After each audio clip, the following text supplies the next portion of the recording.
හසුයි. උරුදු වත්තයි කියන මාගෙට. මේ දැනෙලා උරුදු දෙකමාරක් කරන්නේ. ඔව්. බෝම්බ තෙල්දී ගේ කාතරේ දුන්නා. ගොඩක් වෙලාවට ඒකෙදි ෂොපින් තමයි දාන්නේ. හතරම. බබාට මාර්කෙටේ කැම හදනවා. බබාට නම් මොන්ඩිසෝරියෙන් දෙන්න කියන්නේ කිල්ලෝ උන්ට කාලය යවන්න ඕනේ. ඒක මාර්කෙට් නම් කැම යවන්න ඕනේ. දෙහතරක් නැති කැම.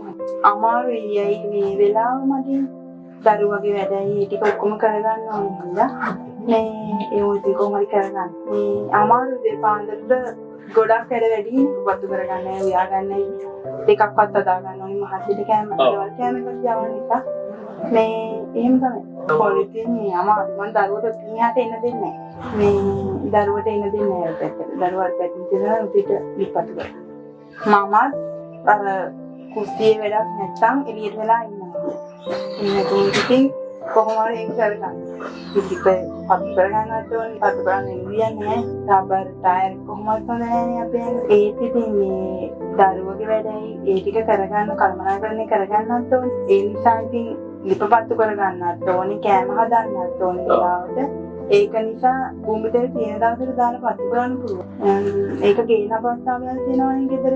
ඒක ගැන සතුටුයි ගොඩාක් ස්තුතියි. මොකද මේ කාලෙත් එක්ක ගෑස් එකක් ගන්න වාතාවරණයක් නැහැ. මේ ඒ කියන්නේ ඒ වගේ දෙයක් දෙනවා කියන එක අනික ගෑස් එක විතර ලිප විතරක් නෙවෙයිනේ. ලිපේ අඩු වැඩි සේරම ටික ඕනේ හැමදේම දෙනවනේ. ඒකයි සිලින්ඩරේ සිලින්ඩරේ ගන්නත් මේ නැත්තම් පොඩි පොඩි එකතු කරලා හරි ලිපක් ගන්න පුළුවන්. එකතු කරත් අර ඊට සිලින්ඩරයක් ගන්න බැරි දැත්තේ. ඒකින් ඉතින් ගොඩාක් ස්තුතියි. මේ ඒ දෙක ඒ ඔක්කොමත් එක්කලගෙන තුන්ට දැන් දරුවට වෙලාවට හරි කැමටි ගවන්න දරුවා ඇටි කරාම පහසුයිනේ. මේකෙන් එන අවදානම වලින් අනිත් පැත්තේ මට කර්මනාකරණය කරගන්න ඉතින් ලොකු පහසුවක් වෙනවා. ගොඩාක් ස්තුතියි.